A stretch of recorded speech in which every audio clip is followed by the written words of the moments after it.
The trustees have asked me to do two things at the end of this conference, which I've certainly enjoyed enormously. One is to try to make a brief summary. I was rash enough to do this 1 or 2 years ago, as some of you may have heard, and I seem to have been asked to do it again, so I will try. It's always a difficult thing to do, but it'll be fairly brief. And then secondly, I've been asked to make a few contributions to the situation that we're in more generally.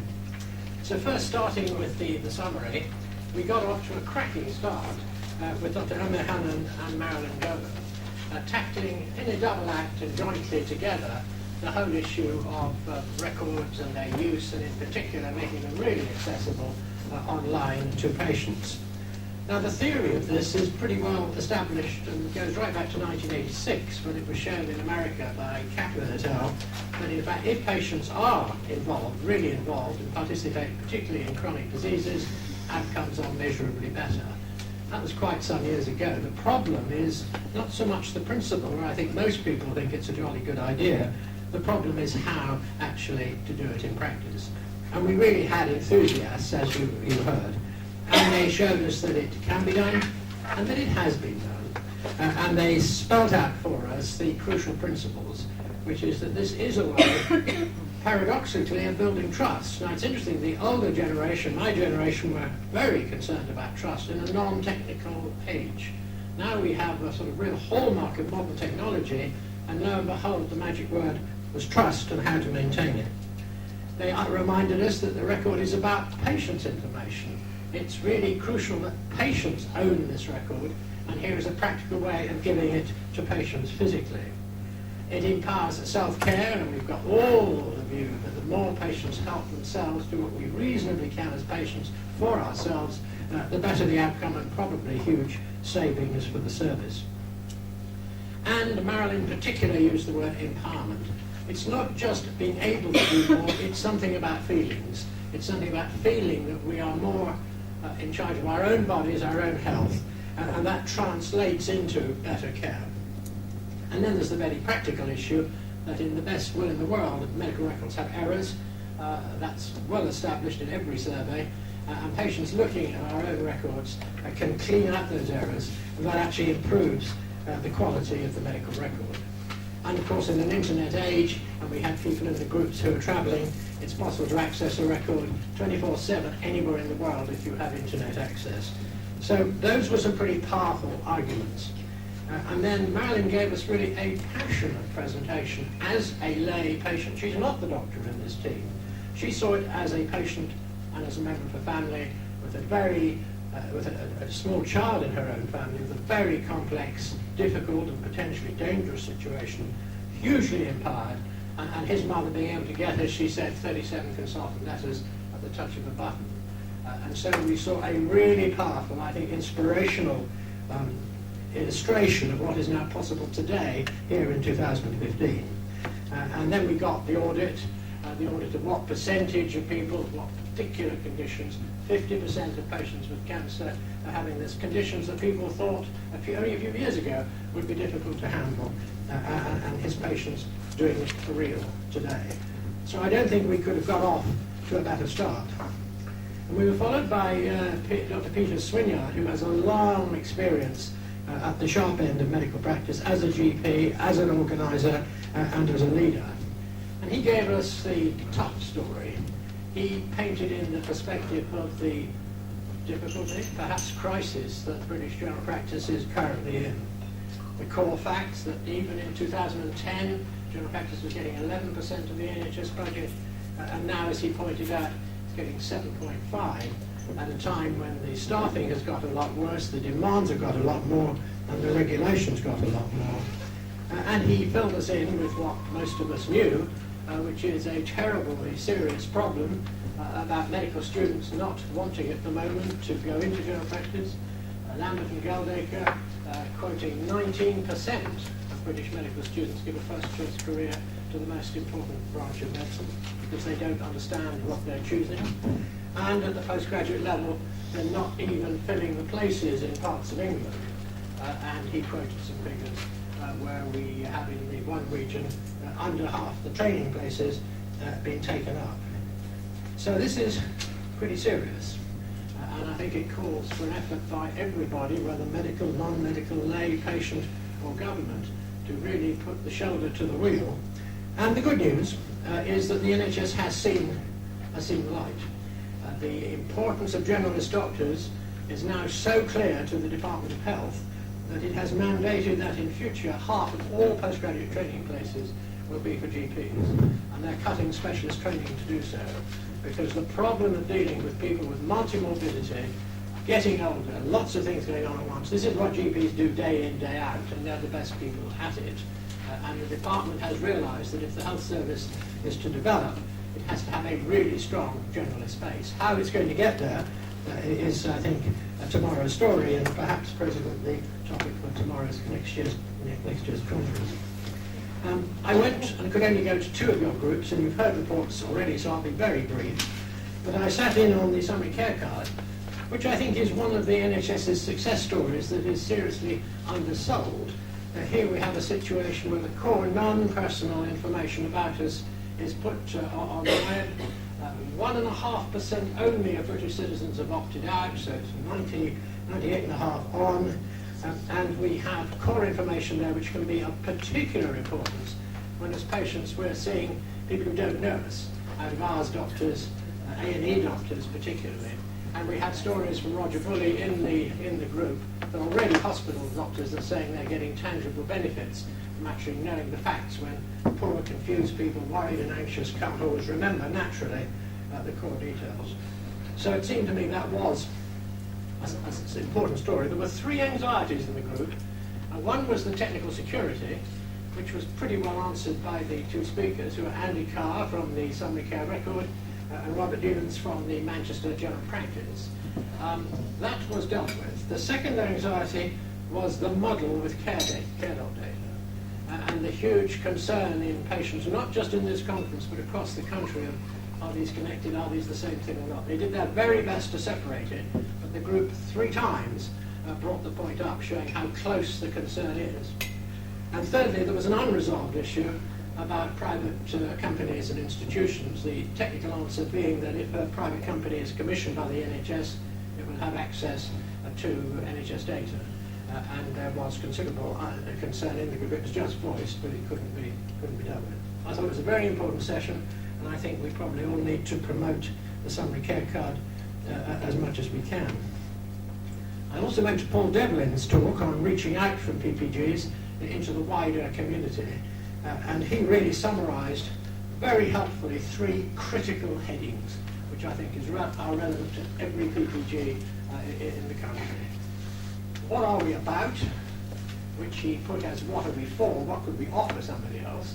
I think PPGs have not always sat back and thought, what is our core purpose and what could we offer anybody else? Secondly, to whom? Who might benefit from the advice of PPGs, speaking as PPGs do for the voice of patients? Who could benefit and how can we help them benefit? And thirdly, a very effective checklist, like if you're going to collaborate, check out various key 6 or 7 key questions to make sure that it's sensible and that actually you've got the resources to do it. So I found it a very stimulating day. I think we had in the talk on the records, one of the achievements of the National Conference President, a glimpse into the future.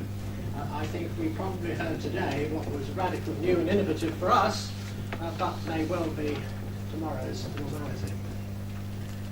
Now, the second bit of my talk is more difficult because after they had roped me in as a speaker, these trustees of yours said, oh, by the way, Denis, do make it thought-provoking. So here we are. I don't know if I can do that or not. You can tell me afterwards. But as you've got a tame professor here, and as I'm one of those very strange animals that read medical journals for pleasure, I am going to offer you a snapshot of 4 articles that have been published in the last 12 months, which I believe are of critical interest and importance to you as patients. And then a couple of more general issues about the NHS and a very interesting legal issue. So starting with the 4 publications, I think the first one, and pride of place, should be the piece, 2 pieces in the British Journal of General Practice. Now, the British Journal of General Practice, I hope, is known to PPGs. It's the leading peer-reviewed journal of general practice in Europe, and it ranks second or third in the world. It contains in it a great deal of the technical information of advancing general practice, but it also has a wide range of discussion articles and comments, which I think many of which are directly relevant to PPGs. And I hope that you will have negotiated with your practices the right to look at that, because it is 50,000 copies go out every month, and in your practice almost certainly there will be at least one college member, or perhaps all the doctors and members, and this journal is of interest to you as lay people as much as it is to doctors. But in the last 12 months, there have been two pieces by patients. First and foremost by our president, Patricia Wilkie, and that in itself is a statement, because I don't recall, and I'm the former editor of that journal, I don't recall a piece by the president of NAP taking a patient perspective and looking at current issues from a patient's point of view. And Patricia did that. It's quite recent. There are actually copies on the NAP table, but it's publicly available. It's on the internet. The BJGP is open access to the world. You can get it without any fee, any issue. So Wilkie is the name. And the sort of point she made in that article was, for example, to raise the issue of some CCGs paying GPs bonuses not to refer patients. Now that is a spectacular problem for a doctor. Is it ethical to take such a payment? Is that proper, or is it not? But that's for the doctors and the CCG. Patricia, of course, very properly looked at it from the patient's point of view. Is that unethical practice for patients? Are we uncomfortable if our doctors are getting bonuses not to refer us to specialists? Question. She asked the question. She asked other questions as well. But that's the sort of issue, and I think that's relevant to every one of us in this room, from whatever PPG we come from. The second one was by Charlotte Williamson, who is one of the most thoughtful analysts in Britain. She's an academic, she's a PhD, she thinks about patient participation in a particularly rigorous way. And she wrote a very challenging piece soon after our president, and she asked some very tough questions, mainly about incentives, mainly about perverse incentives, but what is the basis of the way the health service is evolving with all these different payments? Similar to the president, at what point do these bonuses, at what point do these targets, to what point does all this become bad for us as patients? Those two go together, in my view. They are interesting, they know each other, of course, but they are complementary, and I think they should be required reading for every PPG. So those are two, both in the last year, both in the British Journal of General Practice. The third article I want to talk about is in the Lancet. This was a study, the biggest study in the world, published by Professor Campbell, the professor there, on telephone triage. Now, telephone triage has been one of the great organisational changes in British general practice that had kind of happened because it seemed like a good idea at the time. The interesting thing is that it was unresearched. And the theory was that if a doctor or a nurse handles the telephone request on the phone, you can save time and handle it better. That's the assumption. Many of us in this room will be registered now in practices where if you ring for an appointment, you don't actually get an appointment, you get a doctor or a nurse talking about whether you need an appointment or whether it can be done in some other way. That's called telephone triage. The importance of this article, called the ESTEEM article, the ESTEEM study, is that it looked at this thing really seriously, with people using doctor triage, people using nurse triage, and a control group who just went on with usual care, as they call it. Now this is of great importance to patients. It really does matter. The very first point of contact when we ring for an appointment, we want the very best, whatever the best is. Now the summary result of the ESTEEM factor was surprisingly unconvincing. They didn't find huge differences. And in fact, what triage seemed to do was to rearrange the work. That different people did it in different ways. But in the margins of that, there was a finding that patients were significantly less satisfied with nurse triage. So there is a thought. Now, having realised the importance of this article, your president and I got together and we had a pretty good hard look at it. The result of which was a letter which she and I wrote, which was published in the Lancet in the last year, so it's relevant, in which we drew attention to a finding in the table, which was not in the original article, which actually showed that there was an increased use of out-of-hours services after telephone triage. Now, increased use of out-of-hours services is very important to patients, because it means that patients are worried enough to feel uncomfortable enough, frightened enough, or ill enough to have to ring for medical help in the evening or night or go to an A&E or something. It's not a minor consequence. And that was statistically significant. So we wrote this letter together, and it was published, and it showed this significant difference. The authors came back saying they had applied a more sophisticated statistical test, and I think they did, but they got the same finding. And they also have shown in their own letter in the follow-up that in fact there is more out-of-hours use after telephone triage. And the percentage is an increase of 22%. Now, if that was a drug adverse effect, that would be front-page news. For various complex reasons, it didn't get much attention, and it doesn't. But it all sits there in the reply, and it's public information. And I think the triage thing is so important that patients really should grapple with this issue, and I hope NAP will grapple with this issue of what is best for patients. Not as what is more convenient for doctors, what is more cheap for the health service, or what is more convenient for practice nurses. The issue is what is best for patients. And so I think that's a big issue. And then the fourth article is very recent. It was published in this calendar year, and it's by Lawton et al., doing a very simple study on patient safety. Now, many of you will know that there is huge concern about the safety of patients in health institutions, especially hospitals. And there is a growing amount of research, particularly in America, that bad things happen rather more often to patients in hospitals than anybody had understood before.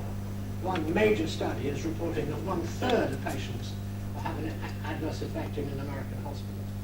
So the British figure is 10%. However you look at it, 10% is an awful lot.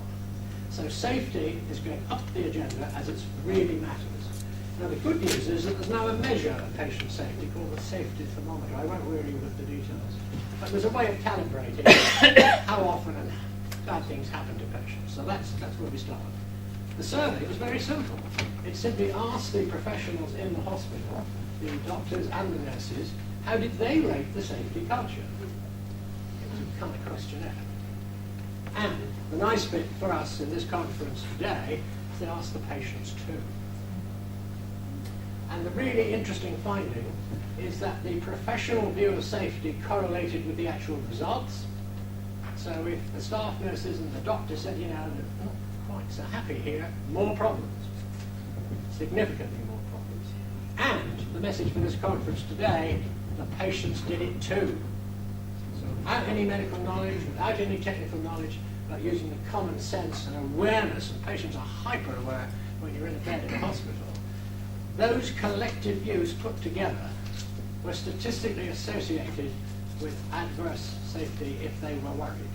So we have a very important new finding that in fact it is just going to be possible to predict accidents, if you like, by putting the professional view together with the patient view, put the two together, and you get a highly significant prediction. That's completely new, and it's all in the last year. And I think it's a wonderful vindication of the collective wisdom of ordinary patients. It's not any one patient, it's not men, it's not women, it's just put a group together and use your common sense, and something very important gets distilled out. So those are the 4 papers that I suggest are worth a thought. The other 2 things I just want to have a word about is the National Health Service. I won't say much because Peter Swinyard did rightly this morning refer us to the 5-year forward view, and that is the official publication of NHS England within the last year, which sets out the blueprint for the future of the NHS. Very important to all of us, and I would suggest that every PPG would be worth a meeting thinking that through. I'm only going to pick out 3 points from that document. It's very short, 37 pages, and easily read. Not the usual guff and jargon. Leisure and clearly presented. Basically, the theory is that to improve efficiency, the NHS should build bridges between generalist and specialist doctors. That's the thesis.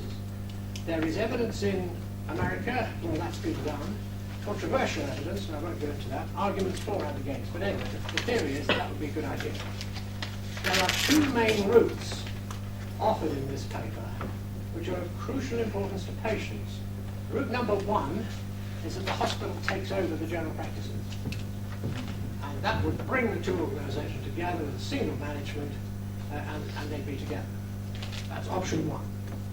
Option two is the opposite, that you build group general practices up and bring consultant specialists into the practices. And they offer in the text the possibility of those consultants coming in as partners, or as employees, or in any comfortable relationship that suits. And that would bring the special expertise into the general practice. And there are already one or two excellent models. There's a diabetic liaison consultant, diabetologist, in one area, who is available only to a defined number of practices, who find him absolutely invaluable as an easily accessible, no hassle with referral, diabetic problem, get a quick opinion. So there's scope for that. What I'm saying today, and the reason I'm talking about this, is that those two options are very different for patients. One might turn general practice into another outpatient department. The other might turn it up into an enhanced group general practice. They're not the same. And I think it's important for an app, and it's important for all PPGs, because this is going to happen. The one good thing about this report is instead of the usual, everybody must do this by tomorrow in the whole NHS, which has been what we've had for the last 30 years, they are saying experiment and try out different things and see what works. So we have a window of time for patients, and if you say nothing, it'll just happen one way or another. And big patient influence in favour of one or the other, whatever it is you want, would, I think, have a huge effect at a very critical time in our history. The second point in this document, a 5-year forward view it's called, published by NHS England, publicly available on the web, is that in fact there's a prediction of a 30 billion deficit if things don't change in 2020. And the document says there's no way we can do that in the health service. We need £8 billion now. And the new government, the new Conservative government, has said, we'll give you the 8 billion, but no more. And the consequence, 30 minus 8, 22 billion. The forward view predicts an improvement in productivity by the NHS in these coming 5 years. Now, everybody in the room needs just to think about that assumption, because we know the productivity record of the NHS. It's not terribly good. It's about 0.8% per year, that sort of level. At its best, it's been about 1 or 1.5 for short periods of time. The projection is requiring 2.5 to 3%. You pays your money, you takes your choice. There has to be, though, as a neutral academic observer, a question mark, because no health service in the world has achieved that productivity over 5 years. Certainly ours hasn't. And so there has to be a question, is that doable? It's not for me to answer. It is, however, I think, a question for every PPG to think about. The last point from that health service I just want to make is some what I call brutal facts. I get asked to lecture a lot, and in the last year or two I've been asked more than ever before to talk about the NHS by various lay groups who keep saying, what's the big picture? We don't really understand. It's too complicated to get a grip. Is there any simplified overview? And I'm going to offer you 4 facts which aren't at all comfortable, but which I think offer a perspective on the British NHS. Because the sort of problem we get is, first of all, party politics. One month says this, and the other month says the opposite, and they argue, and we get some opposite in between. That's one problem. The other argument, the particular experts fasten on a particular condition. For example, we're very good in Britain at the care of diabetes, much better than average. We're very bad in Britain about the care of cancer. Depends who you're writing and who's trying to make a story and what are the facts. It's very difficult to get an overview. I want to offer you one disturbing principle and some supporting facts. The disturbing principle is that for a reason that I don't know, every government of every political colour is confident that the NHS can run with much fewer resources than other Western countries. That's not a Conservative or a Labour or a coalition view, it's just what they have always said. And to bring it home sharply, the number of hospital beds compared with comparable countries, the GDP of France is roughly the same as ours, the GDP of Germany is significantly bigger. This country has 2.8 hospital beds per 1,000 population. The OECD average is 4.8. That's a 70% difference. So if you go to hospital and you find your hospital colleagues are running around in circles under that cauldron of pressure, they're always so busy, it's worth just standing back and saying hospital doctors have half the beds that they have across the channel. Point one. Secondly, if you think about the key professionals, and I suggest they're doctors and nurses, there are 2.8 doctors per 10,000 in the UK, and the European average is 3.2. The European average. So that's 14% down on the average, and over 20% down on some of the better organised health services. A very substantial difference. And thirdly, nurses. We have 8.2 against an average of 8.9. 10% less. And fourthly, the technology of medicine. And we have to remember in subjects like radiology, the power of modern scanning, MRI scans, CT scans, the power of hospital medicine to deliver precision diagnoses depends largely on the kit. And we have less than half the European average in diagnostic and treatment radiology machines. Now that is a background. It's a background of extreme resource control. That's the principle. Against that, the Commonwealth Fund, in a big international survey, reports we have the best health service in the world, much the most equitable, much the fairest, and by a mile the best value for money. And I think it's important in getting the big picture to be clear that with what we've got, we appear to be doing extremely well. But there is a huge question whether what we've got is right. And so finally, I just want to finish with a fourth point, which is a stunning legal judgment. You will know that in Britain and the United Kingdom, we have a dual legal system. Most of the laws we get are made in Parliament in a conventional way, and there's a proposal, it's voted through, and it becomes law. And you have that every day. But the other system in Britain is case law. It's called part of the common law. It's one of the great British traditions. And the beauty of case law is that it is flexible. Case law where judges will look at a situation, take a judgment, they tailor the judgment in the light of prevailing circumstances. So it's always moving. And the great democracies in the world, which we gave common law to, include Australia, Canada, the United States, India. So it's an international system. And all these top judges look at each other and take precedence from each other. Now in March this year, published on the 1st of April of this year, so we're talking just a few weeks ago, there was what I believe is a spectacular judgment by the Supreme Court. We have a three-tier level of judges in Britain. We have High Court, Appeal Court, Supreme Court. And the Supreme Court ruling is unappealable. It's the top level. It's a final decision. And we had a Supreme Court judgment on the 1st of April published where the judges were unanimous. And that in itself is unusual because the system works on majority votes. And it was about medical negligence. And what they have done is completely rewrite the legal basis of medical practice in Britain, UK-wide, Scotland included. And what has happened is that in 1957, there was a major legal case called the Bolan case. And the critical test of negligence was if you've got a doctor who's accused of negligence, the judgment is what would be the collective view of a reasonable body of his or her peers. What would medical practice say was right, and if he was below that standard, he was negligent. If others, with lots of others, do it, he wasn't. And that Bolan judge principle has run through British law ever since 1957. completely rescinded, totally turned upside down a few weeks ago. Because what the Supreme Court judges have now said is that what matters in medical negligence is what the patient would reasonably assume to be a significant risk. What a reasonable man's patient would consider to be a significant risk. And the legal duty of the doctor is to make sure the patient is informed, and the patient must have that information in language the patient can understand.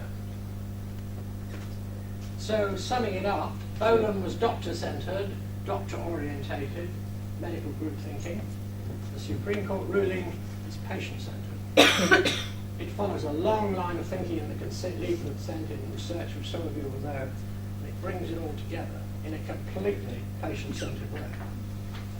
The implications are absolutely profound, not only in the legal issues of medical negligence, where it will now be much easier for patients to take medical legal action against doctors and win. The doctor's defence has been made hugely more difficult. Secondly, this is the whole of the United Kingdom, Scotland, Northern Ireland included. Thirdly, it is of immediate effect. A negligence case tomorrow will be judged on the Supreme Court standard. It's the law of the land today. And I think it's important in a conference like this that we recognise the remarkable change of a complete reversal. Medical paternalism legally died in March 2015. It's absolutely profound. For patients, I think you could say that Nat couldn't have written it any better. But, I think we do have to spare a thought for our doctors. Because the new law is that medical practice means not only explaining to the patient what the treatment is, and in this particular case it was a woman having a baby where the consultant obstetrician did not, in the view of the judges, adequately explain the option of caesarean section. Well, that was the particular case, that's not what matters. But not only must the doctor explain the risks of any treatment proposed, the doctor must now explain the options to the patient and any risks of that either. Now that, of course, fits perfectly with good doctoring and good medical practice. That's what doctors want to do. But I want you to set that against the figures I gave you a few minutes before, and particularly against the context of the rushed hospital water and the overwhelmed journalist stock. And there are doctors now writing saying, we can't do it. We can no longer meet the law of the land because this means consultations of 20 minutes and all sorts of this, that, and the other. So I think we just need to be careful as patients. Here it's clear-cut, here it's straightforward. For doctors, it's a new pressure, and the only way out will be many more doctors and much more longer time so they can do what the law now requires them to do. And I think the implications haven't really begun to be thought about because this is literally only 6-7 weeks old. This is big news in a very, very dramatic way. So that's really the sixth point I wanted to make. I think the judgment's public in the Times Law Report, and all of you can read it, and all of you can think about it. I think I'd just like to finish by saying the soapbox I heard was fabulous. I thought they were really super bunch. I was intrigued that one of them went for incentives and perverse incentives and trust, and I think that is perhaps where we're coming to in Dr. Hannon's speech. So I just want to finish, as it's 4 o'clock exactly. I think we ought to thank our trustees because everything that happens here, as Suzanne said earlier, is due to voluntary, unpaid work by a small charity. And I think it's beholden on all of us to make sure that every group does affiliate to that. And we do our very best to spread this around so that more groups come in. This organisation needs to get a lot bigger. But I think we ought to express our thanks to our President and to Mrs. Todd who run this meeting.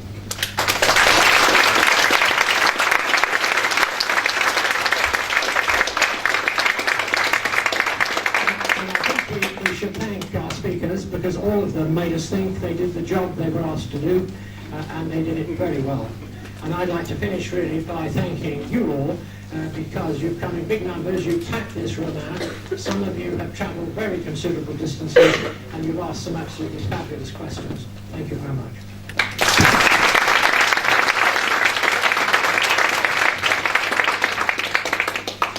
In conclusion, thank you for your support, Chair. Thank you for chairing this conference in your usual style. Can you hear it now? It is in your usual impeccable style, and thank you for these very insightful and useful comments. You've given us work for the next year, I'm sure, at least another year. And I would, could you please fill in the evaluation form, because we do pay attention to it, and if that won't depend, if you fill it in, then it's at the registration desk. Thank you. And again, thanks to the trustees. We have been without a chief executive and staff for the last year, so everything has been done by a board, a panel of volunteers. Edith has really almost single-handedly organised this conference. So thank you to my colleagues, and I am delighted to see two new people to come and help us, Paul Devlin and Beverly Brooks. How super. And thank you, Denis, again. Safe journey home.